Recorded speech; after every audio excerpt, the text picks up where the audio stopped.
from a stall in Spitalfields Fruit Market to a commodity broking and nut roasting empire in 150,000 square feet of the East End has taken the Percy Dalton Company 50 years.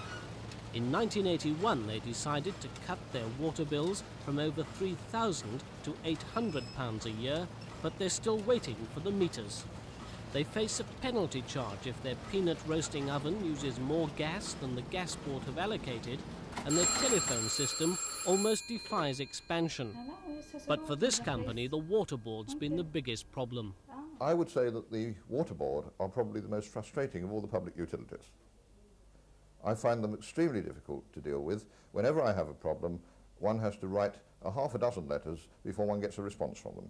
How much do you reckon that the water board has cost you? Well, I estimate that this year it is costing me something like £2,800 extra in water rates because they haven't cooperated with us on the matter of meters. Do you ever reach the point where you just want to give up? Yes, often, but I don't because I can't afford to. So today the London Chamber of Commerce brought together the big critics and the big public service bosses. We've made a general offer to businessmen to convert over to water meters away from the rateable value basis, and that's produced a large response from the business community, particularly in the North London area. Yes, so you could have expected to have had we expected that, but it was delayed and it came late, and so we've got a peak of work which we didn't entirely expect.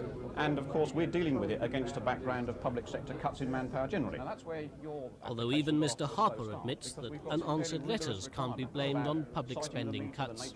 But it does mean that a complicated situation will progress slowly. The results of today's ear-bending session will be seen later in the standing of the public sector, the balance sheets of the private sector. David Bellion, Thames News.